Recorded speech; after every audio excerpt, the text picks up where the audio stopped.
Shiki is a troubled, ugly teenager who is one bad day away from mag dumping his entire class. Unsurprisingly, he was expelled from his school for his bad behavior, mostly because he kept threatening to use his classmates as targeting practice. He tries to act like he doesn't care about the fact that he got expelled, but honestly, with the way his life is going right now, he knows he's probably going to be stuck flipping burgers at Mickey D's for the rest of his life. A few moments later, Shiki's dad comes charging into the room and smacks Shiki on the head because he just received the letter informing him of Shiki's expulsion. He can't believe Shiki went and got himself expelled from school like that, and he's so mad that he tries to smack Shiki again, but Shiki already adapted to the attack pattern, so he dodges and jumps back onto his bed. His dad calms himself down after that, but he still wants an explanation from Shiki because he wants to know why he was expelled. He also wants to know how Shiki managed to get all the guns he keeps in his room because having this stuff isn't cheap or legal for that matter.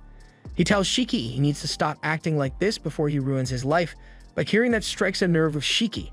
So he yells at his dad and says he's glad they aren't related by blood because he'd never want to end up like him. That last part really hurts Shiki's dad's feelings, and Shiki knows he took it too far, but before either of them can say another word, the phone rings down in the liquor store Shiki's dad owns, so he heads down to answer it. When he answers the phone, he is surprised to find out that it's a large beer delivery order, but he doesn't get many customers, so he is happy to comply. He heads out in his car to make the delivery, and once Shiki sees him leave, he decides to try some target practice and starts muttering to himself about how he wishes things hadn't turned out this way. All of a sudden, he hears a loud crash sound outside his room, and a moment later, he gets dragged out onto the street by a rope of black mist. Shiki is incredibly disoriented by the fall, and by the time he realizes what's going on, a man named Samidare slowly walks out of the smoke, and he seems to know who Shiki is. Just then, a car comes out of nowhere to ram Samidare into a wall, and once he stops moving, Shiki's father yells for Shiki to get in immediately. Shiki doesn't question it and immediately jumps into his dad's car, but once they are presumably safe, he starts asking a lot of questions. First of all, he wants to know why some crazy man just dragged him out onto the street and why his dad was so calm about killing him with a car back there. Shiki's dad tells him that there's no way someone like Samidare would die from getting run over by a car. Shiki still has no idea what's going on, so his dad decides that it's time to tell him the truth. He informs Shiki that he is a descendant of the Oni, and Samidare is a descendant of Momotaro, which is why he is so hell-bent on hunting Shiki down. Shiki is so stunned that he doesn't know what to say, and there's a lot more to the story, but his dad doesn't have time to explain all the details because it looks like Sami has caught up to them. Black mist begins to surround the car, and it begins to break down, so Shiki's dad is forced to drive into a nearby abandoned factory so they can get out. After getting out, Shiki turns back and sees the car covered in that strange black mist from before, but before he can ask what that stuff is, the car goes up in a massive ball of flames. In all the chaos, Shiki's dad takes his eyes off Shiki for a second, and in that short time frame, Shiki's butt was kidnapped by the Samidare. Inside the warehouse, Samidare uses his black mist to restrain Shiki in the air. When he is asked why he is doing this, all he has to say is that all who possess Oni blood are nothing more than pests to be exterminated. Samidare is about to execute Shiki once and for all, but before that could happen, Shiki's dad shows up to stop him. As he walks in, he explains that all the legends of Momotaro and the Oni are true, and the battle has been raging on for millennia now. Across the generations, the descendants of Momotaro have all taken up the duty of eliminating the Oni, which is how the Momotaro Agency was formed. Shiki is still confused about all this, but his dad never expected a failure like him to understand immediately anyway. For now, he tells Shiki to just stay put and let him handle Samidare, but as soon as Samidare hears that Shiki's dad intends to challenge him, he creates two swords out of the black mist and charges in with astounding speed. However, Shiki's dad pulls out a mist blade of his own and blocks the attack. The black mist is a unique trait possessed only by the descendants of Momotaro. And here's where the dad lore deepens. Shiki's father was actually a former member of the Momotaro Agency who once worked alongside Samidare. His name used to be Tsuyoshi Momotogawa, however, he left that life behind a long time ago so he could raise Shiki away from the agency's eyes, but unfortunately he couldn't keep Shiki hidden forever. Samidare asks Tsuyoshi if he has forgotten just how dangerous Oni truly are, but Tsuyoshi doesn't want to talk about it. All he wants to do is protect Shiki. Tsuyoshi puts up a good fight against Samidare, but Sami eventually catches him lacking, and in an instant, Tsuyoshi's chest is cut open. He falls to the ground unconscious, and Shiki is horrified by what he just witnessed. He starts yelling at Sami for hurting his dad, so Sami turns to him and prepares to finish Shiki off. But with the last bit of strength he has, Tsuyoshi grabs his leg to stop him from getting to Shiki. Semi asks why Tsuyoshi would go so far to protect an Oni kid, but he says a father doesn't need a reason to protect his son. Shiki may not be the best student or person for that matter, and he may have Oni blood in him. But he has never hurt anyone before, so Tsuyoshi asks how Semi could possibly bring himself to kill an innocent child like this. Tsuyoshi's words sting because he has been having regrets about everything he has done lately, but he doesn't want to listen to this anymore, so he summons his sword and prepares to finish Tsuyoshi off. Shiki is helpless as he watches his father about to die at the hands of Sami, and the only thought going through his head right now is how much he wants to kill Tsuyoshi. Blood begins to drip from every orifice in his body as his mind is overcome with sheer hatred, and by the time Samudera turns his attention back to Shiki, he's no longer there. The next thing Sami knows, he hears the sound of several guns getting cocked next to his head, and he is so startled that he instinctively jumps back, narrowly avoiding the attack, but he still has no idea where Shiki is. Just then, he sees a drop of blood land on the floor, so he looks up and finds an awakened Shiki hanging off the ceiling. Sami can't believe Shiki was able to awaken his Oni abilities and control his blood in such a short time, but what truly makes Oni terrifying is the fact that they lack a sense of humanity, so they are unbelievably brutal. Sami readies his sword in preparation for Shiki's next attack, but once Shiki starts firing blood missiles at him, Sami realizes this is too much for him to handle and starts running away. He eventually manages to escape the blast radius, but that doesn't mean the battle is over because Shiki emerges from the smoke and kicks Sami so hard that he is knocked into a pile of rubble and is barely conscious now. Shiki then stands over him and unleashes every weapon he has stored in his arsenal at once. The warehouse is destroyed in the mayhem, but surprisingly, Sami managed to survive the attack, and even more surprising is the fact that Shiki suddenly transforms back into a human.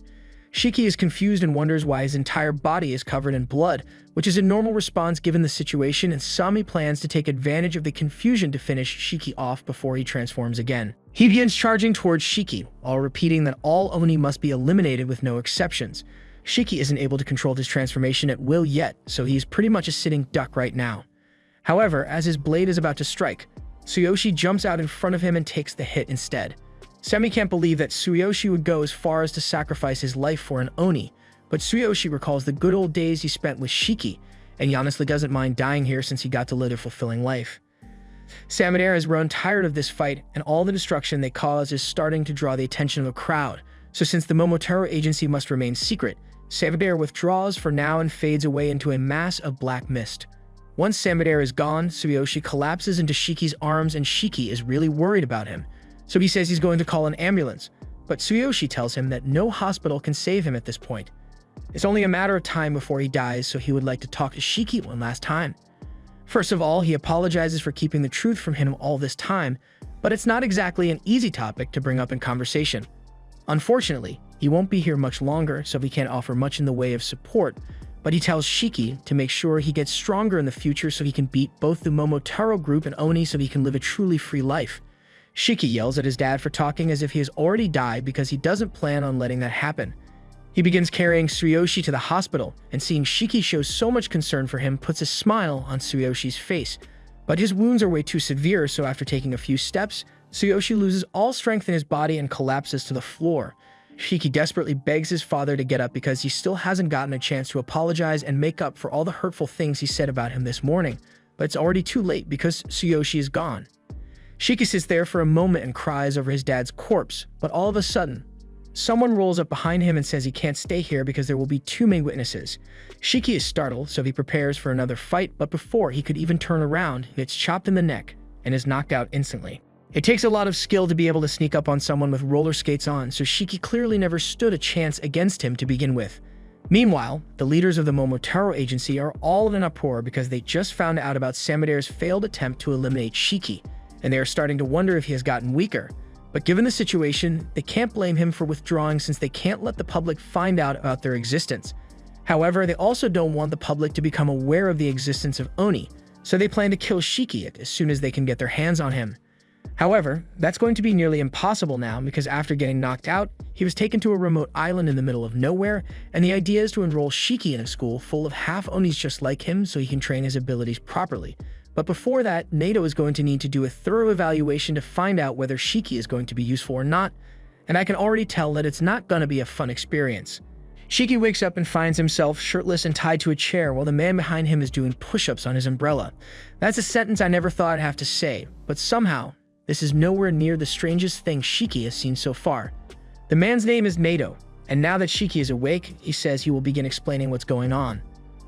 First, he reveals his horns to show Shiki that he is an Oni just like him, and after that, he tells Shiki that he was brought here for 2 reasons: evaluation and retrieval.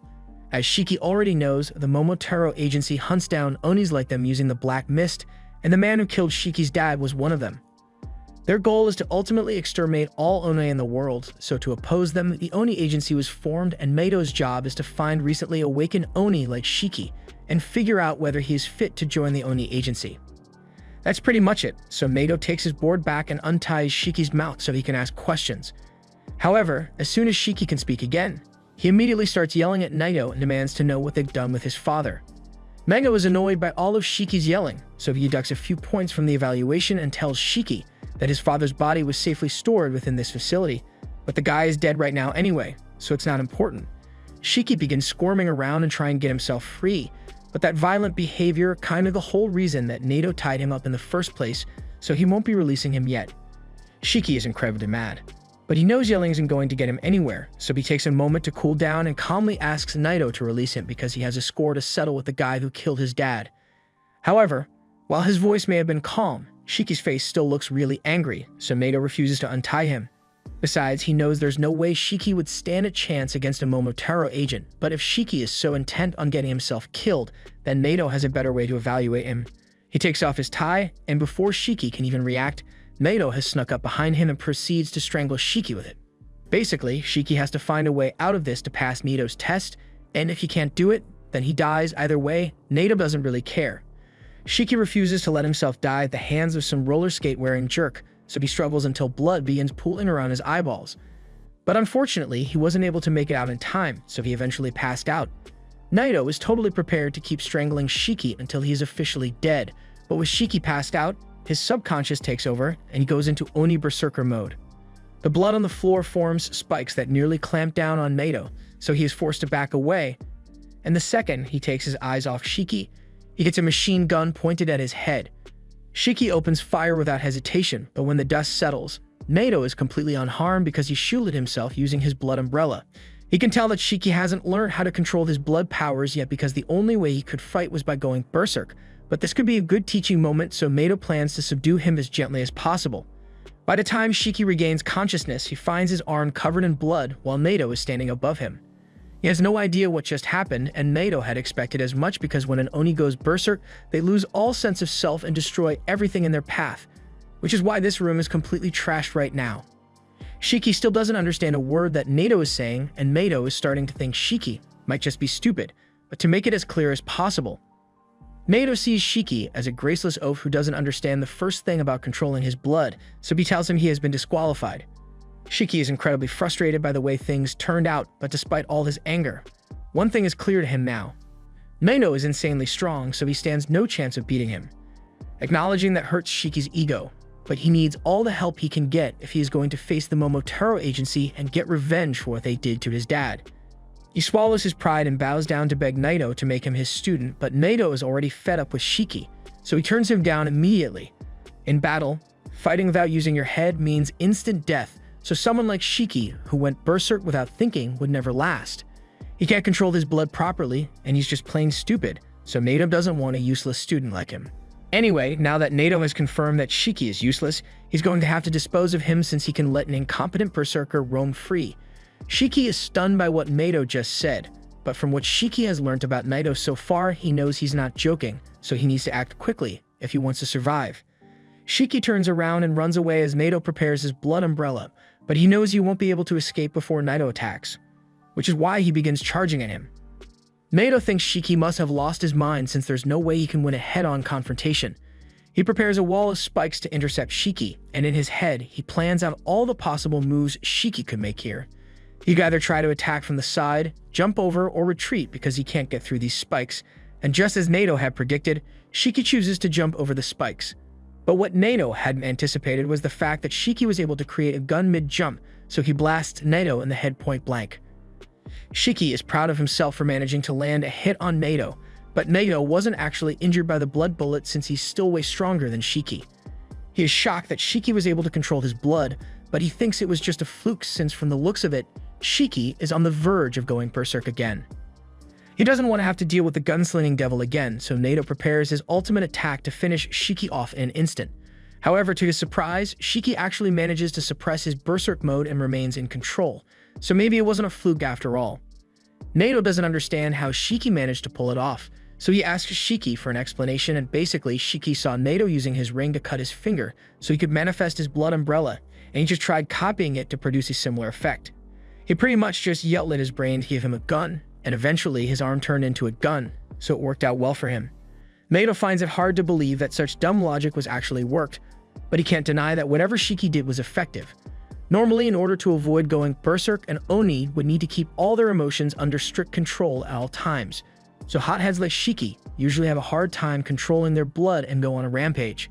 However, Shiki is different. It's more like he beat up all his emotions and made his berserk mode work for him. It's a crude method, but the power it allowed Shiki to use was certainly explosive. Shiki tells Nato that all he wants is to get strong enough to kill the man who killed his dad, so Shiki promises he will do his best to learn whatever Nato teaches him if he is willing to make him his underling. Shiki is being very sincere right now, and Nato can see that, but he still rejects Shiki's request. What Shiki did just now was nothing short of a dead man's gambit, and he had no backup plan ready in case he did end up losing control, so Nato still thinks he is incompetent. However, that doesn't mean Shiki is completely hopeless, so Nato has decided to take him in as a student after all, so he's canceling Shiki's execution. He won't explain what Shiki did to change his mind, but what's important is that he thinks Shiki has potential and he doesn't want to see that go to waste. The island they are on is called Onigashima, and at its center is a school built specifically for Oni, the Resetsu Academy. He tells Shiki that the academy is a military school which trains Oni to fight against the Momotaro Agency, but Shiki is more concerned about the fact that he's apparently on an island right now. Nato pokes Shiki in the face for talking about irrelevant stuff while he's still in the middle of his explanation, and then he goes on to state that he's the homeroom teacher at this academy, so from now on he will be in charge of Shiki and the other students. Shiki will have to live, train, and fight every other day so he can eventually handle the Momotaro agents, so he had better be ready. But Shiki's brain was overloaded by all the info Nato just dumped on him. There's still a lot that Shiki doesn't understand, but at the end of the day, he doesn't care what he has to do as long as he gets strong enough to get revenge. A little while later, Nato leads Shiki to a changing room so he can put on his new school uniform, and Shiki feels a bit odd since he didn't think he'd ever have to wear a school uniform again after he got expelled from his old school. Nato tells Shiki that there are a few other students in his class, but among all of them, Shiki is the weakest by far, so he better not pick any fights. By the way, Shiki asks Nato where his dad is, so Nato explains that they kept Shiki's dad's body in the morgue, and the arrangements for the funeral are his decision to make. Shiki's cheerful mood drops when he is reminded that his dad is dead, but Nato tells him there's no use beating yourself up over your regrets. Instead, he should focus on becoming stronger so he never has to experience that kind of regret again. With that said, Nato doesn't want to waste any more time standing around here, so he starts skating away and tells Shiki he only has 15 seconds to make it to class before he's late. Shiki doesn't think that's fair, but he doesn't have a choice, so he runs as fast as he can to catch up to him. They eventually arrive at the class door, and Shiki is trying to figure out what the coolest way to introduce himself to the class would be, but Nato hates wasting time like this, so he just kicks Shiki in and Shiki falls flat on his face, giving himself a nosebleed. Once Shiki realizes his nose is bleeding, he asks the first person he sees to give him a tissue, but Jin tells him to just shut up and be quiet. Jin's response pisses Shiki off, so he gets all up in Jin's face over it. Jin isn't the only other student in this class. There's Kuina, Juji, Homer, and Akari, a day one crash out. But right now, Shiki couldn't care less about the others because he has a score to settle with Jin. Just then, Shiki and Jin suddenly find themselves sitting next to each other with Nato standing behind them, and neither of them could sense Nato move just now, so they are both scared stiff. However, Shiki still complains that he doesn't want to have to sit next to someone like Jin. Unfortunately, Nato couldn't care less about Shiki's personal beef, so he carries on with the class announcement and informs everyone that today they will be playing a game of tag. Shiki is confused and thinks tag might be some sort of code word in this school, but no, it's just a game of tag. Nato says the students will have to make their way through the forest and arrive at the goal in order to win, but Nato will be coming after them, and anyone he catches will be expelled on the spot. To make things a little fairer, he says he won't use his blood at all, while the students are allowed to use as much blood as they want. However, he warns that if they go berserk, then he will be forced to use his blood as well, and it won't end well for them. Jin asks Naito what happens if they accidentally kill him during this game, and Naito answers that if anyone is able to kill him, they will immediately graduate and get assigned to a unit of their choice, so they are welcome to try, but he won't make it easy. Everyone seems excited about the game now that they know about the rewards, but Shiki seems a little hesitant because he still isn't used to all this. However, a little discomfort isn't going to stop him from giving it his best shot, so he tells Naito to bring it on. But before that, there's one more rule Naito forgot to mention. In order to win this game, they are going to need to have one of these balls when they cross the finish line, but handing it to them would be too simple, so Naito throws the ball's way out into the forest. He then splits everyone up into different groups, and the first group comprises Homer, Shiki, and Jin. The second group includes Ikari and Juji, and the third group will have Rokuro and Kuina. The groups with 2 members will have to fight against each other for one ball to complete the objective, but as for Shiki's group, the 3 of them are going to have to compete for 2 of the balls, and whoever fails to get ball will be expelled. Shiki tries to object because he doesn't want to be in the same group as Jin, but Naito tells him that if he doesn't want to participate in the game, then he will be expelled immediately, so now Shiki has no choice but to shut up and go along with the game. Just then, Homer walks up to Shiki and tells him he doesn't need to worry about her because she promises she won't get in his way. But while she's saying all this, the only thing going through Shiki's brain right now is, wow, a girl is actually talking to me. This is the first time anything like this has ever happened to him. So he immediately swears that he will protect Homer to the death, but she wasn't asking him to do all that, she just doesn't want to have to fight. She then goes over to Jin to ask him to take it easy on her, but Jin completely ignores her, so she breaks down in tears and tries burying her face in the dirt out of anxiety. Shiki yells at Jin for making Homer cry, but Jin tells him that if he's so interested in making friends here, then he might as well just quit now, because there's no way he's going to make it to graduation without getting expelled. Shiki retorts and says he has his reasons for being here, so he's not going to let himself be expelled until he has achieved his goals. But knowing Shiki, Jin assumes his goal must be something pointless, so he doesn't take him seriously. Hearing Jin make fun of his goals really pisses Shiki off, so when the game finally begins, he completely ignores the primary objective and chases after Jin to pick a fight with him. And Homer just stands there for a few seconds, confused, until she realizes she's supposed to run after them too. In the forest, Jin is jumping from tree to tree, focused on finding the orbs, but all of a sudden, Shiki appears behind him and tries to smack Jin over the head with a stick. He's willing to let a lot of things go, but calling his goal meaningless is something Shiki can't overlook, so he's going to have to teach Jin a lesson. Jin is annoyed by Shiki's constant harassment, but this is a competition after all, so it shouldn't be a problem if he takes the opportunity to beat Shiki to a bloody mess.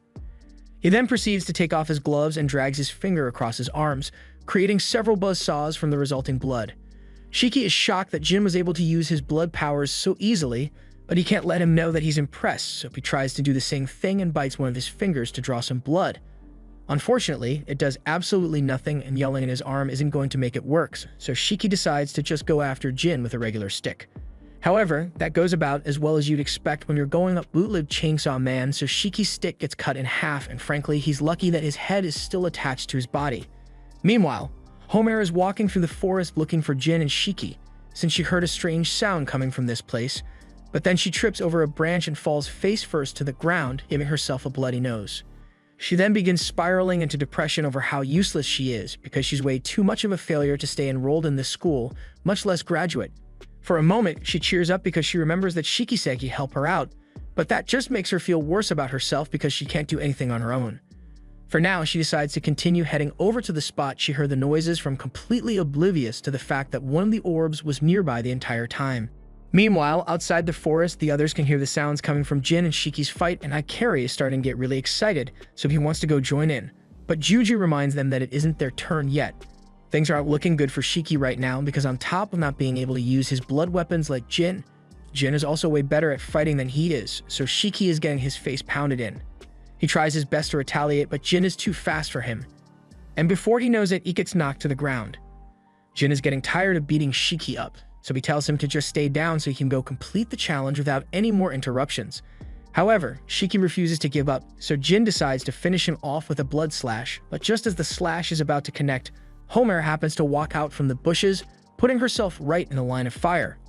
Fortunately, Shiki managed to push her out of the way before anything bad could happen, but he got sliced on his arm in the process, so he's bleeding a little now. Once Homer sees this, she starts apologizing over and over again for being the reason that Shiki got hurt. Shiki tries to tell her it's alright, but Homer can't hear him because she's too busy cursing herself for being such a burden. Suddenly, her blood begins to react to her intense self-hatred, and right before Shiki's eyes, a giant blood monster is formed. Jin is just as shocked by what he sees, and he already knew that Oni have more blood in their systems than humans do, but even by Oni standards, that's a ridiculously large blood construct. Homer begs both of them to run, because if they don't, then the monster is going to kill them, and there's nothing she can do about it. While all this is going down, Nato is somewhere else in the forest, waiting for the students to get their act together, when all of a sudden, he is visited by the school principal. The principal says he's surprised that Nato chose to give the new students a life-or-death mission on their very first day when they were supposed to be going through orientation, but Nato thought a practical experience would be more efficient than sitting in a classroom to explain things to them. Several Oni die every year, and some people are killed simply for being related to an Oni, but the really unlucky ones are those who get taken alive and used as test subjects for the Momotaro Agency.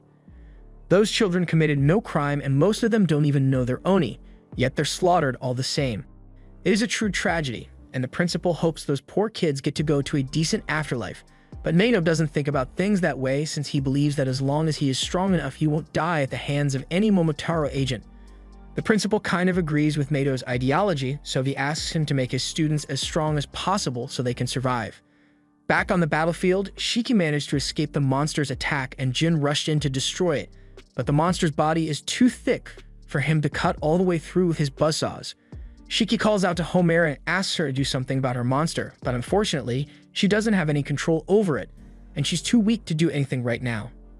Homer passes out shortly after, so Shiki runs over because he wants to get her away from the monster as soon as possible. However, as he approaches, the monster stops attacking and starts instinctively protecting Homer, so it's almost as if her blood has a will of its own. The blood monster clearly sees Shiki and Jin as a threat, so it spits up a ton of blood and floods the area with it. There's no way that was an efficient use of Homer's blood, and even if she has more blood than the average Oni, her supply has got to be running low, so even though she's begging Shiki to run and leave her behind, he refuses. He's already watched someone he cares about die right before his eyes, and it really sucks, so he's not going to let her die here. The monster covers Homer and lets out a scream that everyone in the forest can hear, and it's enough to draw Nato's attention. But he doesn't intend to get involved because he wants to see how the kids will handle it on their own.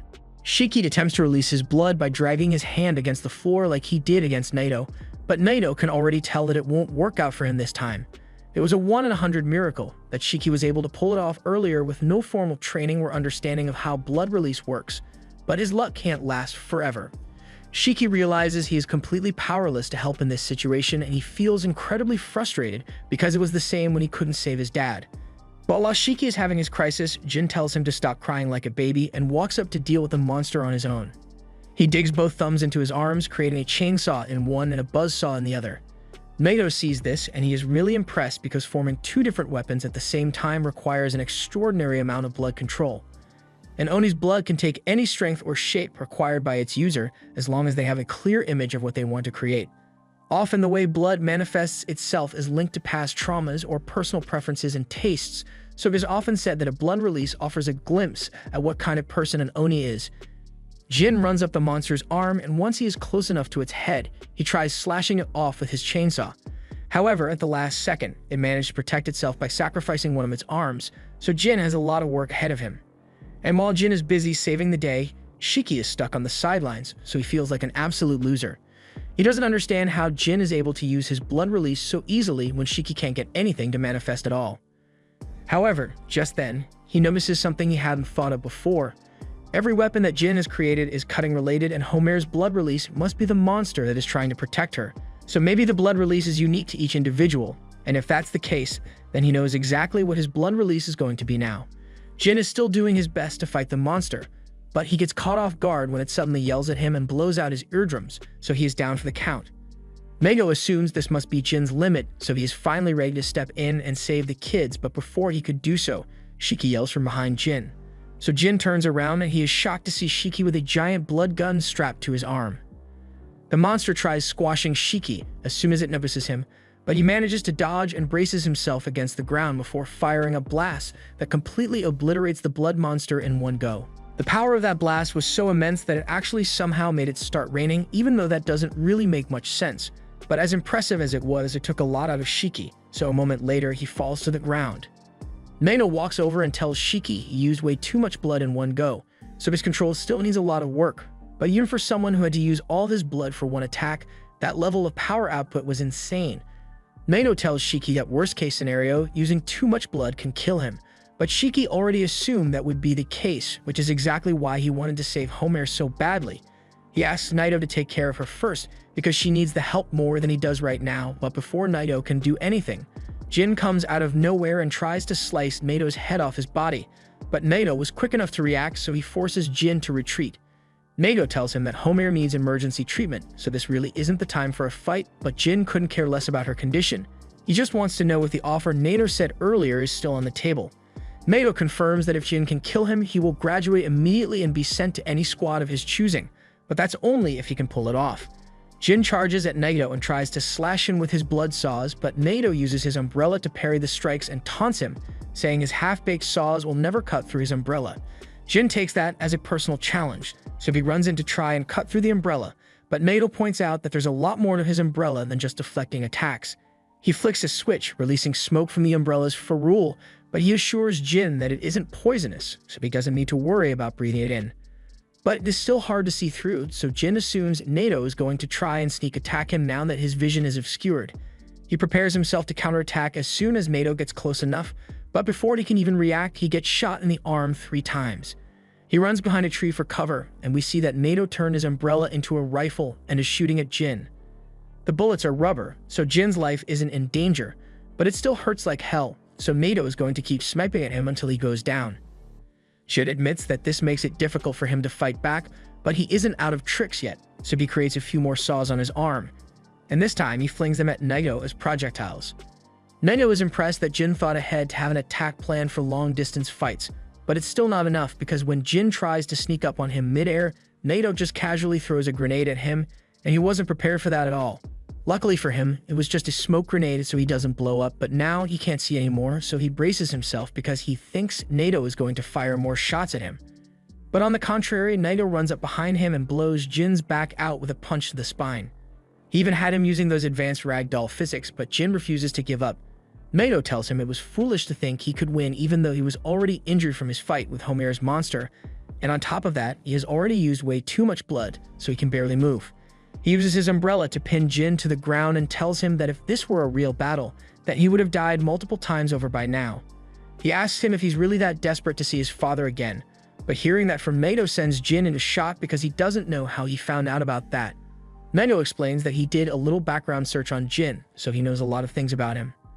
Like the fact that his father is a Momotaro agent, and that as soon as Jin's dad found out that his wife and children had Oni blood, he slaughtered them all without a second thought, leaving Jin as the only survivor. The scars all over Jin's body are a reminder of what his father did to his family, and the years he had to spend scraping by on whatever trash he could stomach, so he's never going to give up until he finds his father and brings him down with his own 2 hands, even if it kills him. Naito had no problem with Jin's goal up until now, but that last part about dying really pissed him off. So he slams Jin's head into the ground and tells him there's no point in having a goal if you don't live to see it through. A little while later, Naito calls the school nurse to come out here and take care of Homer since she's still unconscious and can't participate in the trial anymore.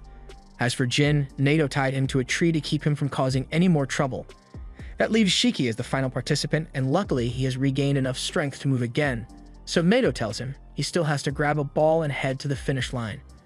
And it just so happens that Naito has one of the balls with him right now, so Shiki has 2 choices here. Either he can fight Naito and take the ball in his hand, or he can run away and go looking for the ball that's still in the forest. Shiki looks at Naito for a few seconds, and then he starts running because there's no way he's beating Naito in his current state. Naito gives him a little head start and then starts chasing him down, but Shiki actually circles back and shows up next to Jin. He knows he can't beat Naito on his own, but if the 2 of them work together, then they might have a shot, so he offers to free Jin as long as he helps him out. Jin initially refuses because he thinks it would be humiliating to accept help from Shiki, but Shiki tells him pride isn't going to help him achieve his goal. Not that it matters much, but Shiki's family was killed by a Momotaro, so he and Jin have that in common, and if it will help him get his revenge, Shiki is willing to work with anyone, even if it's someone like Jin.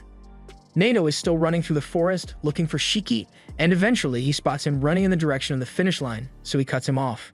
Shiki stops in his tracks once he sees Nato, and Nato reminds him that even if he makes it to the finish line, it won't count unless he has one of the balls with him.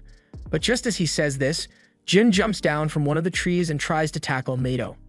Nato sees it coming, so he is able to dodge, but he is honestly surprised that Jin and Shiki put their differences aside to work together. He thinks their plan might have actually worked if they hadn't already used up all of their blood, but they actually came prepared with a backup plan. Jin has a rock tied to a rope on his arm, and before Naito can react, he has already been tied up with it. Shiki then grabs the other end, and together, he and Jin try and make Naito lose his balance. Naito admits that it's a decent plan, but since they are already tired, there's no way they can overpower him now. However, it turns out that Jin had a little more left in the tank after all, so he launches a bloodsaw at Naito, forcing him to dodge and lose his solid footing. Now that he is off balance, Shiki runs in and smacks the ball out of his hand as soon as he can. The ball rolls over to Jin, and Naito is impressed that they were actually able to get it from him. But he believes that Jin and Shiki will start fighting over who gets the ball soon enough, so he will just get it back from them before they can get to the finish line. However, to his surprise, Shiki just seems happy that he got the ball away from Naito, so he yells for Jin to take it and start running before Naito can chase after him. Jin is just as shocked as Naito is, but he does take the ball and starts making his way to the finish line, all while Shiki cheers him on. Once Jin is gone, Shiki rubs it in Naito's face that they beat him, but Naito reminds him that if Jin makes it to the finish line like this, then he will be the only one to pass the test and Shiki will end up getting expelled. Shiki has completely forgotten about that rule, and he is devastated, but Jin is already long gone, so there's no way he can get the ball back now. Meanwhile, Jin is running through the forest, and he is confident that he can make it to the finish line in time. But then he remembers how Shiki helped him, and he knows he couldn't have gotten this far without that idiot's help, so he doesn't feel right claiming victory this way. He turns around and yells that he'd rather get expelled than win by using someone else, so he's going to give the ball to Shiki. But just then, a little red mascot thing runs out in front of them. Naito tells them that this is Muku, and he's one of the Oni agency's messengers from Baku Express. He delivers messages efficiently and without a trace, but for him to be here, something really important must be going down. Naito plays the message, and he realizes it's a distress signal from the Kyoto branch. They are currently under attack by the Momotaro agency, and they need immediate backup, so Naito needs to head over there immediately. Meanwhile, outside the forest, the others have been waiting for their turn for a long time now, and they are starting to wonder if the others died in there or something. But then they see Naito, Shiki, and Jin running out. Juji notices that Homer isn't with them, so Naito explains that she is in critical condition, so she was sent to the infirmary so she can recover.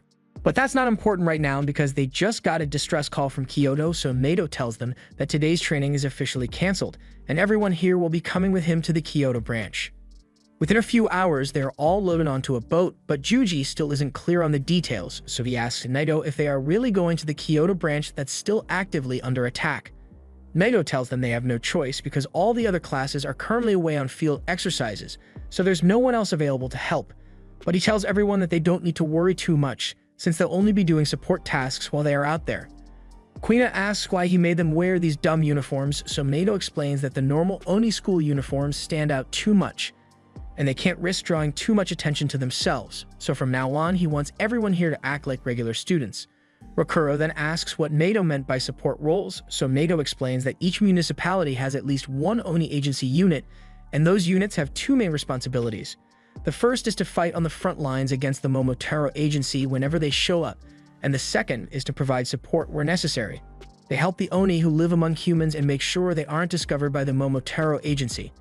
And since Oni can't go to regular doctors, the Oni agency also provides free healthcare and emergency medical attention to any Oni that is injured in battle, and that's what they are going to be doing once they get there. Shiki is a little upset that he is being relegated to support duty when this could be his chance to get revenge, but Naito already knows what he's thinking, so he tells him that the agent he is looking for isn't in Kyoto. The Momotaro agency also has regional operations, and the agent that's currently stationed in Kyoto, well, let's just say he's not mentally stable. Once they arrive in Kyoto, Naito leads them all to a little restaurant near Iryuta Temple, and Shiki is confused, so he asks him if he's sure this is the right place since they were supposed to be heading to the secret Oni base. However, moments later, the owner comes out to greet them and she says she has been expecting them. She leads the group to a room and opens a secret hatch that leads underground to the Oni base. Meanwhile, out on the battlefield, Team 3 of the Oni squad has been wiped out by Captain Subakiri and his subordinate, Yomoji. Subakiri overhears a radio transmission from Oni HQ trying to check in on Team 3, and he thinks it's pathetic how the Oni are trying to play military, but it does make it more fun when he cuts them down. Yomoji tells Subakiri that he may have gone a little overboard this time because the cleanup for the mess he made is going to take forever. Subakiri apologizes, but he just gets so infuriated when he sees Oni trying to blend in with humans that he can't help himself. He is also a little disappointed that he couldn't get his hands on a female Oni because his last female test subject died last week and he needs a new one. Yomoji hates Oni a lot, but she has seen what Subakiri does to them for his experiments and it haunts her to this day. Subakiri tells her it's rude to talk about his work like that, but Yomoji has every right to say it's disgusting, especially since one of his experiments is standing right behind him. And it's so bad that Subakiri even nicknamed it Ugly. Subakiri says Ugly is a mix between a monkey, a dog, and a bird, and while it does look revolting, it's the ultimate biological weapon since it only eats Oni. Yomoji doesn't really care what Subakiri does with his free time, but she reminds him that their job is to protect the civilians from dangerous Oni, not to perform horrific experiments.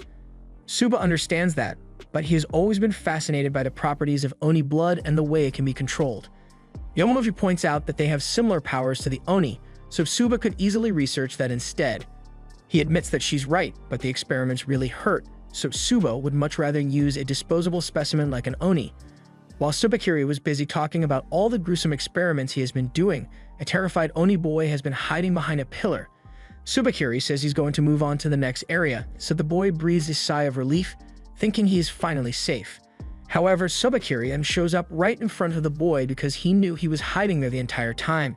He thinks this is a stroke of good luck since he was running low on Oni children to experiment on, and since he plans to take this one back to base, Yomoji offers to knock it out for him. She begins punching the boy to make him pass out, but while she's doing that, a drop of blood happens to splatter on Suba's shirt, and Suba seems personally offended by this. He may be fascinated by Oni blood, but the mere thought of having it touch him is absolutely revolting. Not to mention the fact that dry cleaning a white suit is hella expensive. He then proceeds to stomp the shit out of that kid. For daring to bleed on his uniform and for extra psychological damage, he asks the boy if he still remembers what his parents look like, because he's going to have to point them out from all the corpses here. The boy is so horrified that he can't speak, so Subakiri loses interest and decides to finish him off by ordering the corpses to go squish the boy to death. All Momotaro agents have the ability to fight with a black bacteria in their bodies. Some can make weapons, others can launch spores, but Subakiri's ability is particularly disturbing because it allows him to control corpses with his bacteria. At the same time, Nato is leading Shiki and the others through the tunnel system underneath Ryuta, until they eventually arrive at the Oni base located further down. This place is so far underground that no Momotaro agent would ever think to come looking for it. Once they walk in, they find Kyoya in the middle of his break, and he is really happy to see Naito and the others, especially Quina since he almost never gets to meet new girls, so he asks her for her number, but she turns him down immediately. The others ask Naito who this flirty guy is, so Naito explains that he is the head of this support unit, and both of them used to be classmates back in the day. Anyway, now that introductions have been made, Naito tells everyone to stay here while he heads out to the front lines. Just then, Kyoe's assistant comes looking for him, and when she sees the students here, she tells them all to hurry up and get changed because they need all the help they can get right now. She sounds really serious, so that Roop does as she says, and they are all led through the facility's sick bay. Shiki and the others are shocked to see so many injured people at once, so the assistant explains that this is a result of the current battle against the Momotaro agency. And the people here are actually the lucky ones who managed to survive. They eventually arrive at the bedside of the patient whom Kyoe's assistant called him to come treat. This man is missing both arms, legs, and his lungs are pretty much cooked, so at best he's got 3 minutes to live as things are now. Kyoe calmly tells the man that he's not going to die today, but Shiki calls him out because he doesn't think it's fair to lie to a dying man like that. However, there's a reason Kyoe is in charge of operations here, and he wasn't lying when he said he could save the man, so he prepares to show the kids what this kind of work really looks like. Meanwhile, out on the battlefield, Subakiri and Yomoji have just cornered another group of Oni, and they've already taken out the strongest of the bunch, so there's no way the remaining low-level grunts will be able to handle them. It looks like it's going to be another massacre, but just before Subakiri and Yomoji begin their attack, Naito shows up, and he immediately uses his blood to launch a counterattack against Subakiri, but unfortunately, he was able to shield himself by using a few of the dead Oni lying around. This isn't the first time Subakiri has run into Naito, but he was fairly certain that Kyoto wasn't his territory, so he's surprised to see him here. Anyway, since Mego is here, Sobakiri asks him if he knows anything about a place where Oni hide in Kyoto, because a bunch of the Oni he's been trying to kill have been escaping. Mego denies knowing anything about that, and Sobakiri has no proof that there's a hidden facility in the first place, but that won't stop him from searching the city until he finds it. Mego knows it'll cause a lot of trouble if Sobakiri manages to locate the Oni base, so he needs to deal with him immediately. While that's happening, back at the clinic, Kyoya is done preparing for the procedure. Shiki is confused since he thought the blood transfusions were meant to go to the patient, but Kyoya's assistant tells him to just be quiet and watch. The lungs obviously need to be healed, but there's a limit to how much Kyoya can do in one sitting, so before he begins, he asks the patient whether he wants to have his arms or legs back. The man can barely speak at this point, but he gathers the energy to tell Kyoya that he wants to get his arms back so he can hold his kids again. Kyoya understands, so he assures the man that he'll be able to hold his children again in no time, but fair warning, the procedure is going to hurt like hell, so he's going to need to brace himself for the pain. Now that they are clear on the details, Kyoya slits his wrist and begins pouring blood straight into the man's mouth to heal him. Kyoya's blood is practically useless when it comes to a fight, but if applied to another Oni, it increases their regenerative ability several times over, allowing most to recover from even the most severe injuries. After swallowing some of Kyoya's blood, the man begins experiencing excruciating pain, so Kyoya's assistant asks the boys to hold him still until the procedure is done. And while Shiki-sama is doing that, she asks the others to go get some more blood from the other room. It takes a while, but the man's nub begins to move as new fingers are formed, and before long, the man's arms are completely regenerated, along with his lungs. Shiki is amazed by what he just saw, so he asks Kyoya if he can do the same thing for the man's legs. Kyoya says that as long as the man takes regular doses of his blood, that his legs will grow back eventually, and the reason he didn't just do it all at once is because overusing his blood reduces its effectiveness for the patient.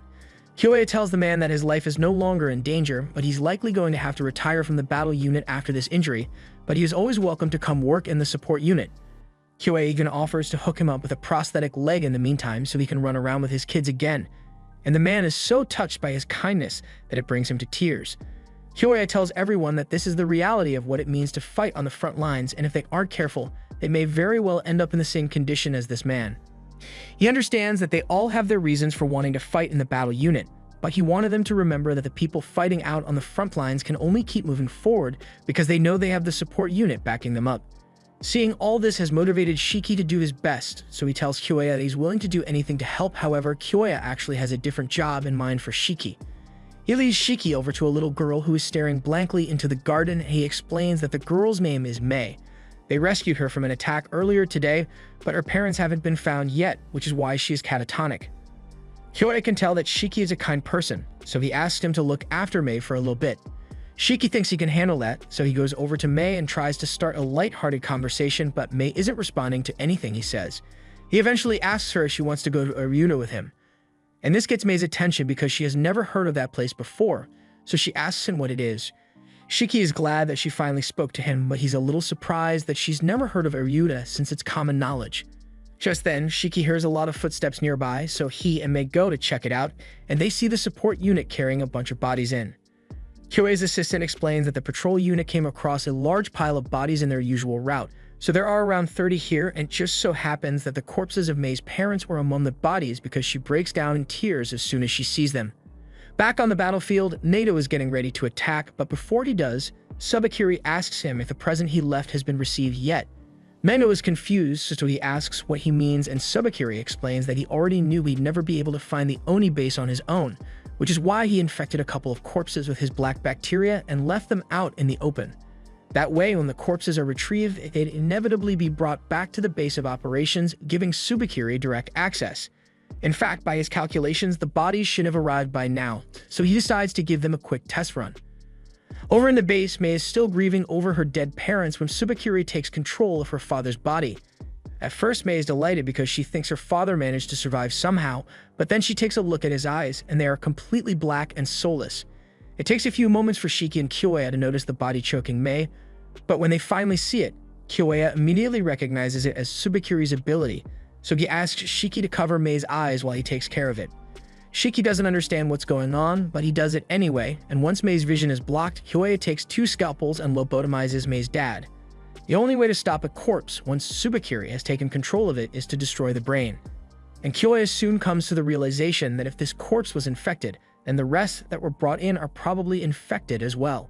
Just then, the corpse of Mei's mother begins moving as well, and it manages to catch Shiki by surprise, so he gets put in a chokehold. Kyoya wants to go help him, but he is suddenly tackled by 3 other revived corpses, so Shiki is left to fend for himself. Meanwhile, out in the clinic, dozens of corpses begin moving and start going on a rampage to kill as many Oni as possible, so the situation is really bad. Mei is forced to watch as what's supposed to be her mother is choking Shiki out with a blank stare on her face, and no matter how much she begs and pleads for her mother to stop, she is completely ignored. Kyoya tries to push his way through the corpses so he can get to Shiki, but he's not much of a combat guy, so he ends up getting pushed to the ground and is swarmed by corpses. Shiki is starting to lose consciousness, but he suddenly remembers the gun he was given before they got here. Naito gave him the handgun to use in case of emergencies, since even though Shiki is able to activate his blood now, he still can't control his blood output, so they wouldn't want him to blow up half the city accidentally.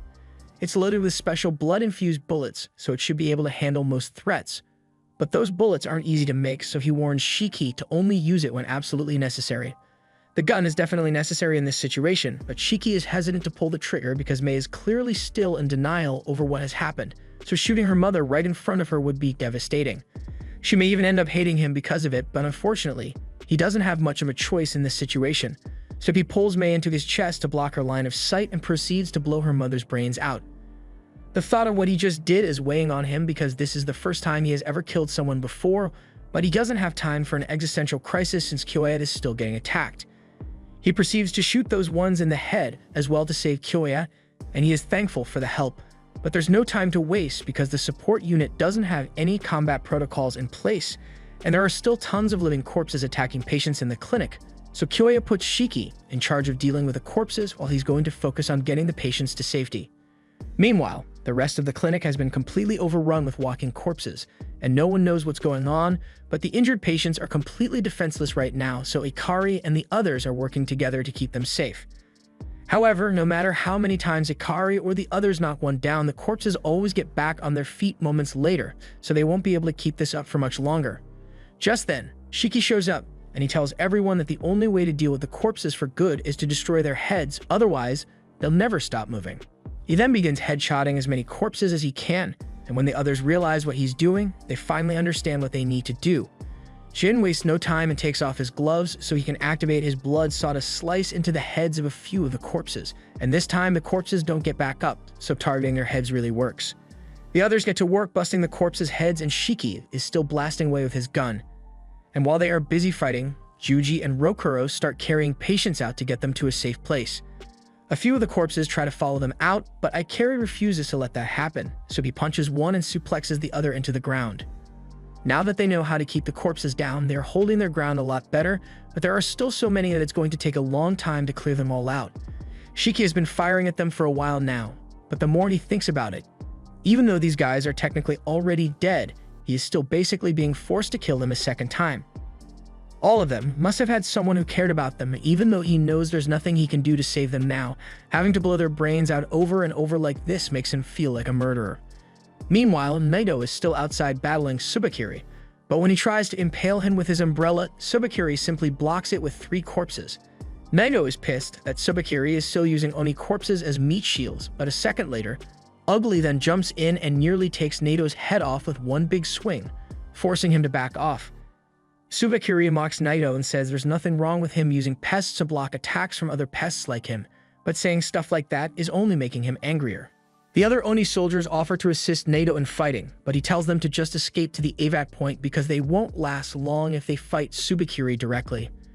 Unfortunately, Tsubakiri doesn't intend to let any of them leave here alive, so he asks Shivamoji to do her thing before they escape. She steps forward, and as she activates her ability, the black bacteria begins gathering at her feet before forming a square beneath Naito and the other Oni soldiers. Then, before they even get a chance to react, a giant black Q is formed around them. This barrier is specially designed to hold Oni like Naito, and no one can enter or leave without Yomoji's permission, so Tsubakiri plans to leave them in there while he goes to deal with the Oni base. Panic flashes across Naito's face as he hears Tsubakiri mention the base, and Tsubakiri reveals that he already knows exactly where it is because he planted tracking devices on all of the corpses left out, and they all happen to be gathered in the same spot for some reason, under Aryuta Temple, so he's going to pay it a visit right now. He tells Naito and the others to sit tight, while he finishes his work. But Sir Mato doesn't get lonely while he's gone.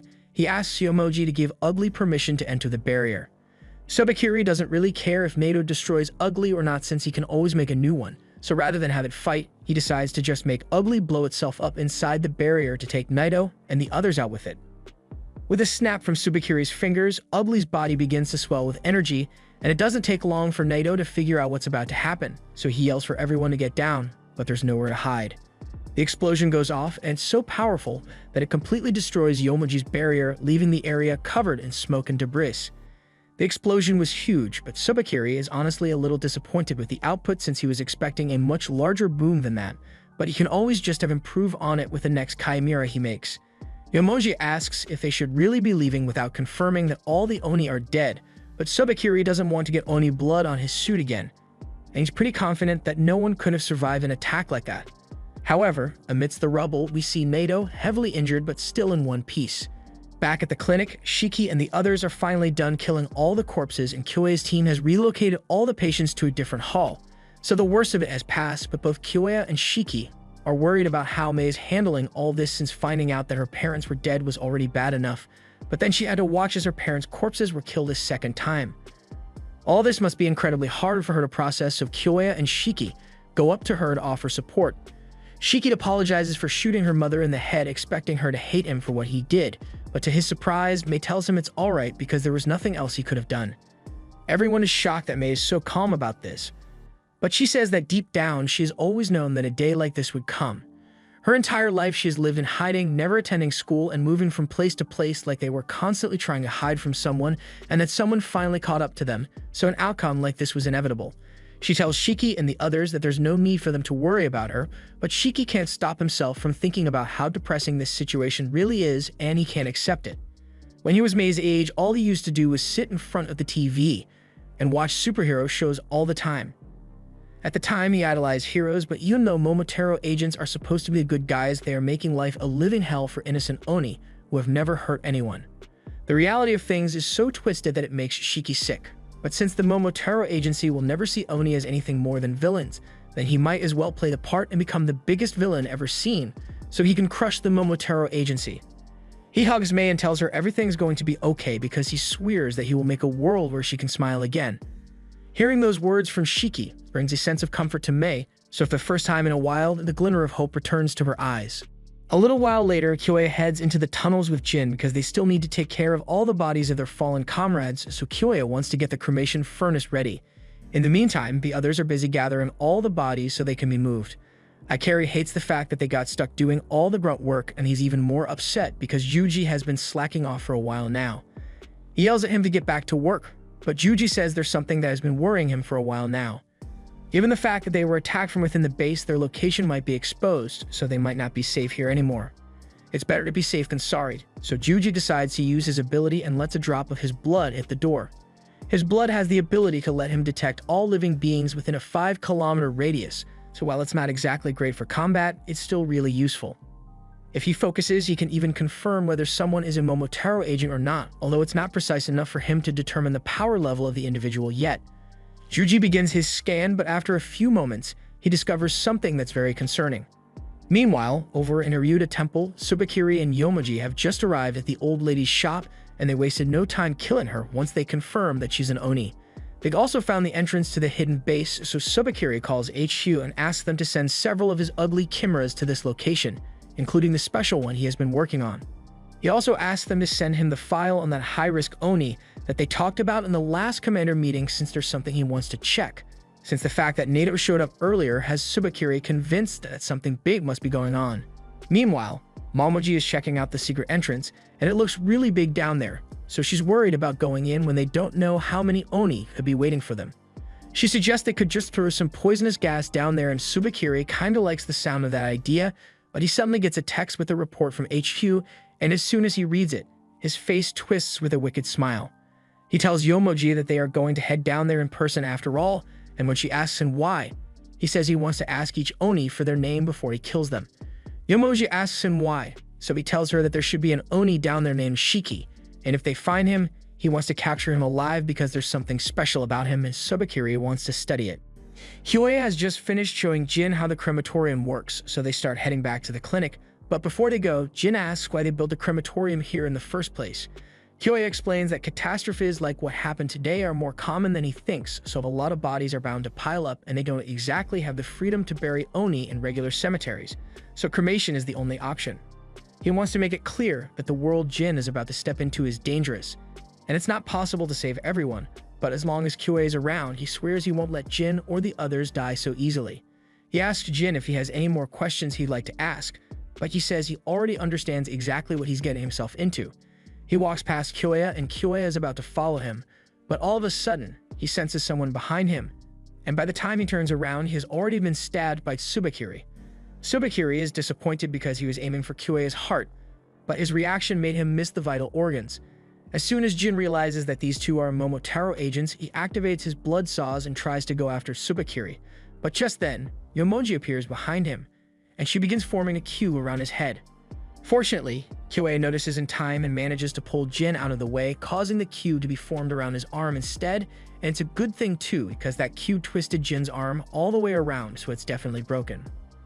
Oni have incredible healing factors, so Jin says his arm should be back to normal in a few minutes, but the healing process is extremely painful, so he's having a hard time thinking straight.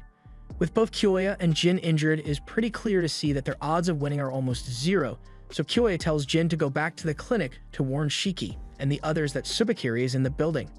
Then he wants everyone to get the patients as far away from here as possible, but Jin asks how Kyoya plans to survive until then.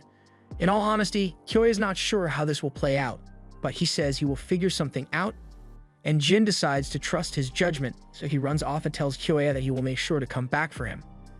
Now that that's done, Tsubakiri tells Yomoji to do her thing, so she bends down and starts spreading her bacteria.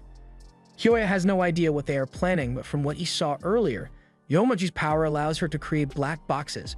So when he sees a black wall appear at the end of the tunnel, he realizes that they are trying to trap the Oni in here with them. Once Yomoji is done, she tells Kyoya that she just sealed off the entire underground tunnel network, so there are absolutely no escape routes now. With the barrier in place, there's not much hope of Neo coming to save them, so their only hope is to rely on the combat power of Shiki and Jin, but frankly, Kyoya isn't sure those two can handle Tsubakiri and Yomoji. Kyoya knows he said he'd find a way to hold them off, but no matter how he looks at it, he's pretty sure he's going to die today. Just then, Tsubakiri says he has a question he wants answered, so he asks Kyoya if he happens to know an Oni by the name of Shiki.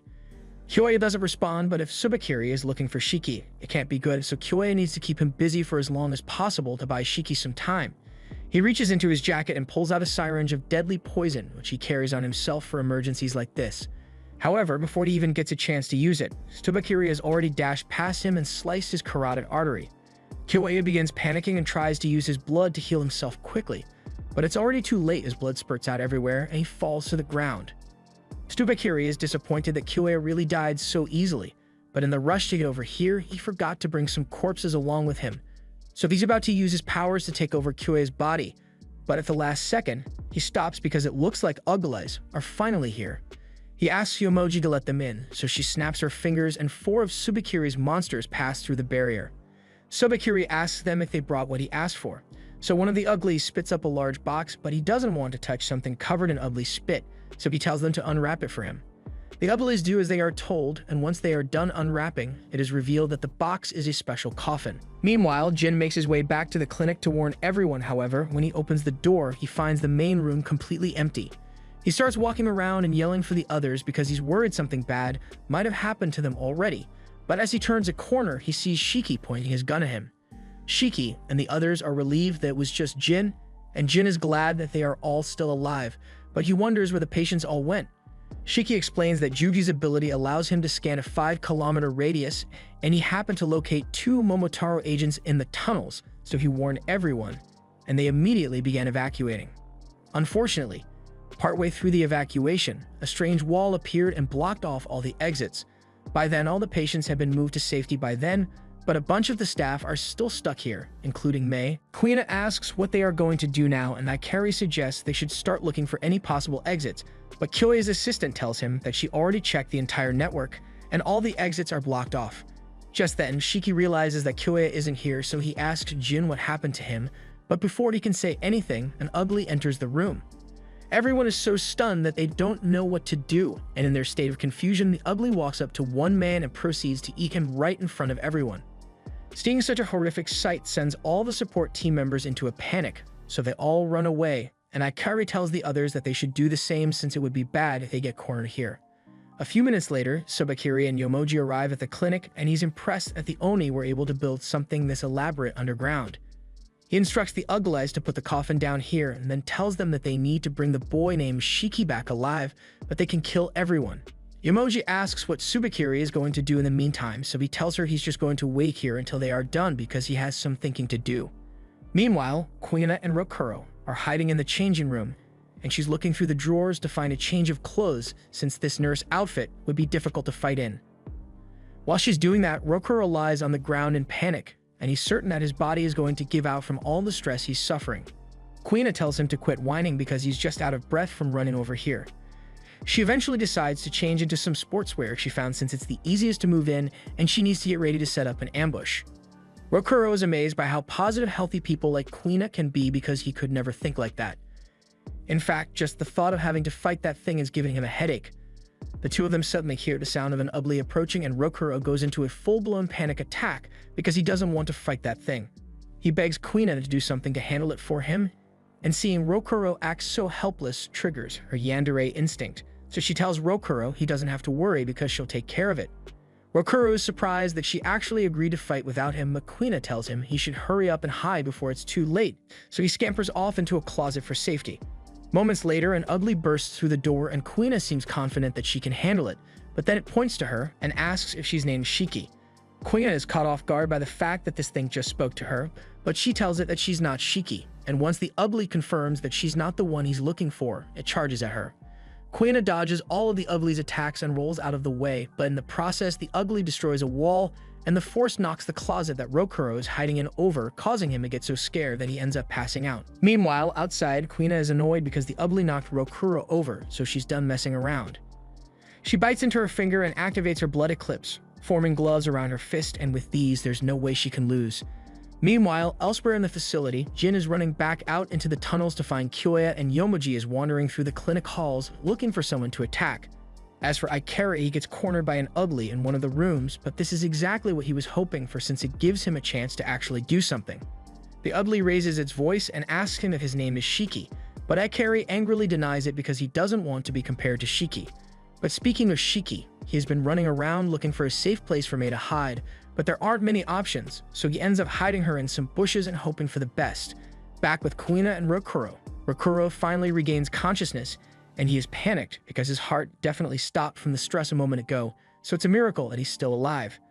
He then notices that he's not hearing any noise from outside, so he comes to the conclusion that everything he experienced up till now must have been a crazy dream because there's no way monsters would really be coming after him.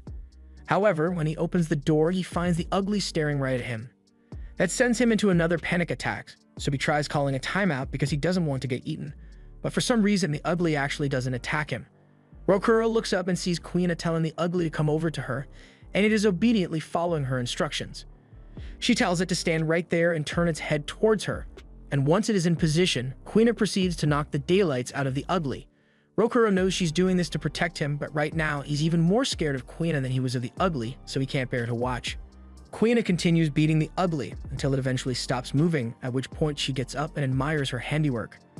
Her ability is called I Love, and whenever an opponent comes into contact with enough of Kuina's blood, they fall under her spell and gradually lose the will to fight, allowing her to beat them down as much as she wants.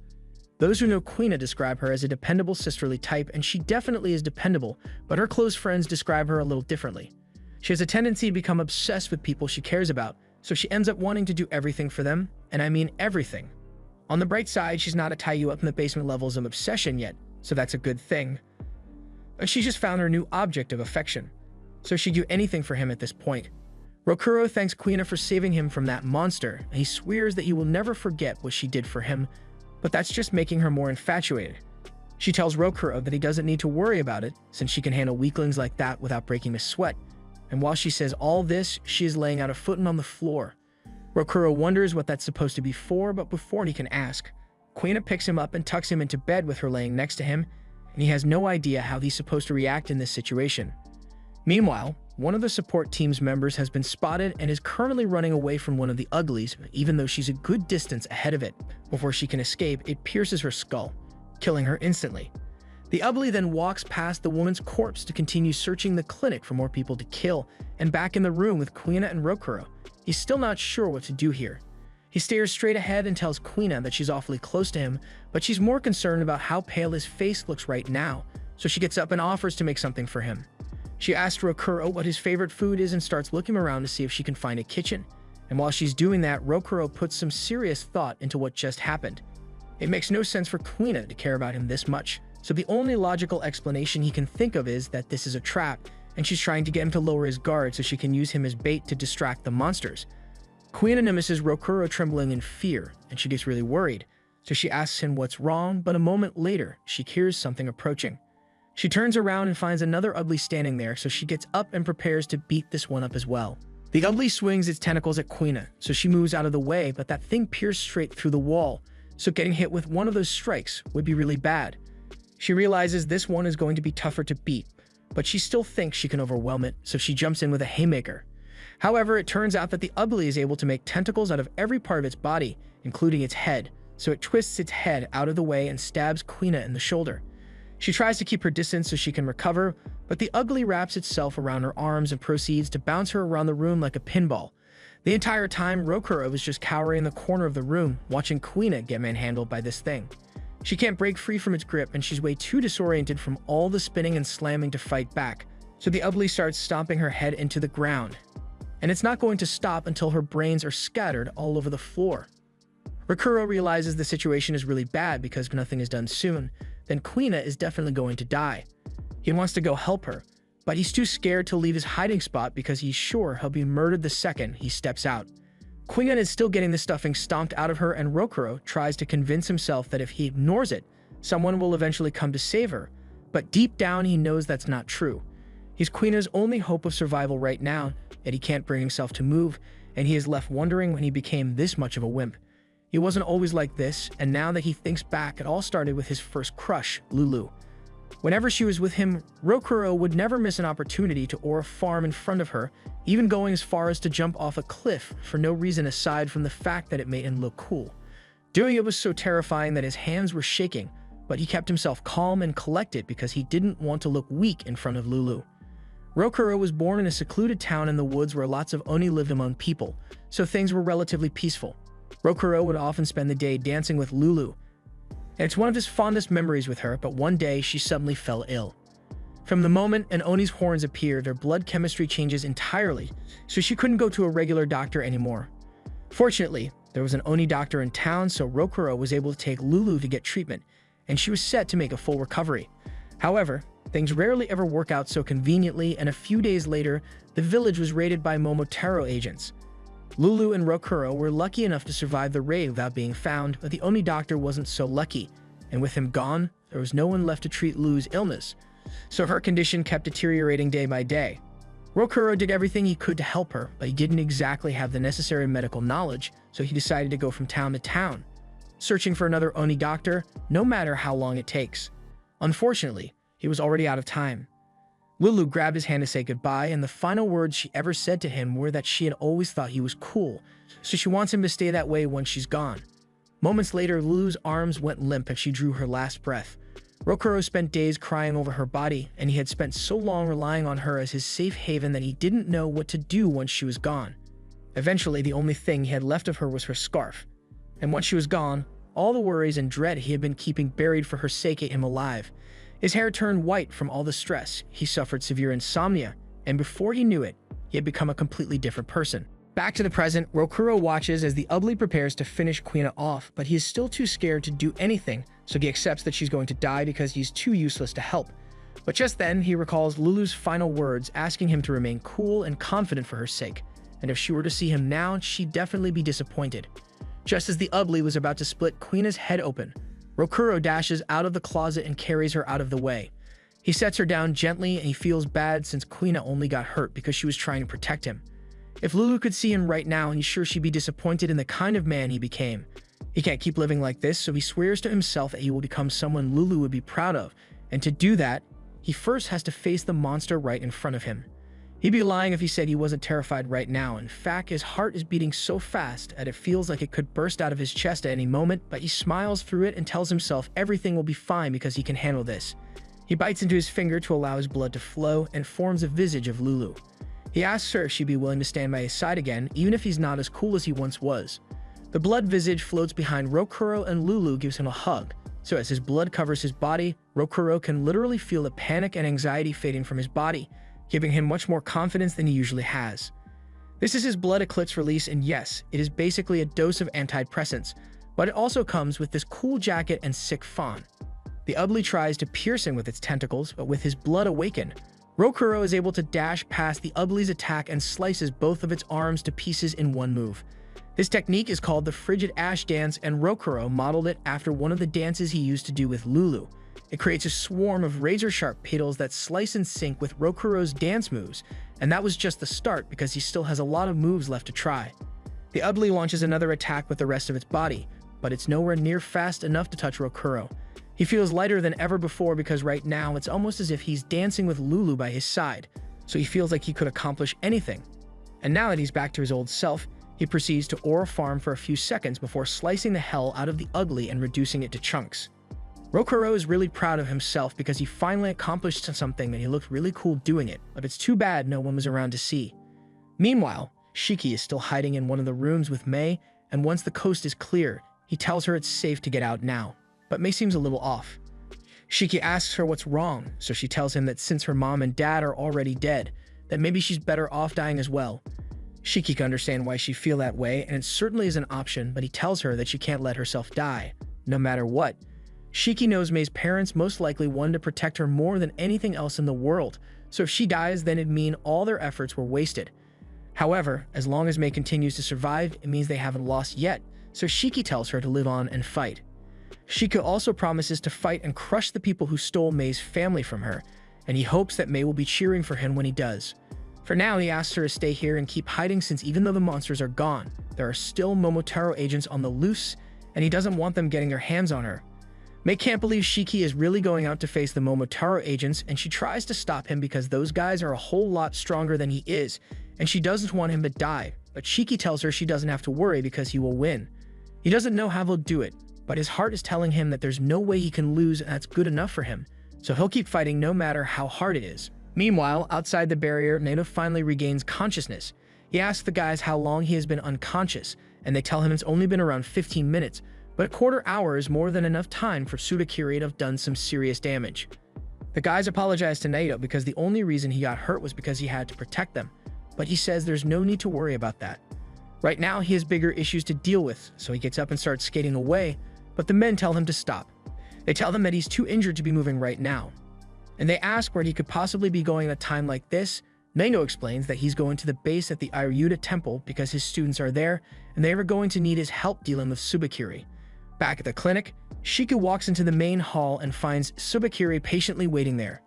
He recognizes the Momotaro uniform, and he recalls Kyoya mentioning that one of the Momotaro agents named Tsubakiri was responsible for hijacking all those dead bodies and using them to attack the clinic earlier. Shiki demands to know if he is Tsubakiri, but before he answers that, Tsubakiri asks what his name is. Shiki doesn't understand why he's so interested in names, but he does reveal that his name is Shiki Ichinose, and as soon as Tsubakiri realizes that the Oni in front of him is the one he has been looking for, he gets a wide grin across his face. Shiki demands to know why Tsubakiri attacked them like that earlier, because only a sicko would desecrate and disrespect the corpses of the dead like that. However, Tsubakiri laughs in Shiki's face because he finds this whole thing hilarious. He won't deny that he's a sicko, but it's amusing to hear Shiki talk about how it's wrong to desecrate the corpses of the dead as if he's human.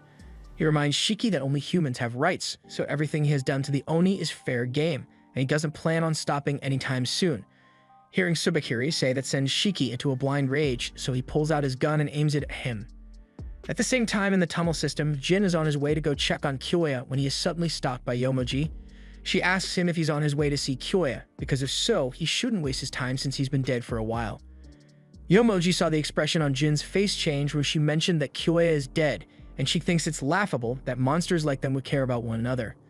Jin composes himself and tells Yomoji that the only thing he cares about is his goal, and that goal involves him killing every single Momotaro agent out there, so he's going to start with her. Jin activates his blood saw and charges at Yomoji, but even though he's sure his attack landed, it didn't feel right for some reason. He looks back and sees that Yomoji managed to encase herself in one of her barriers, so his saw had no effect on her, and it's going to be a lot harder to take her down than he thought it would be. Meanwhile, Tsubakiri is barely taking Shiki seriously and casually knocks the gun out of his hand with a pocket knife. He tells Shiki to try a little harder since there's no way he really thought a little toy like that to be enough to beat him.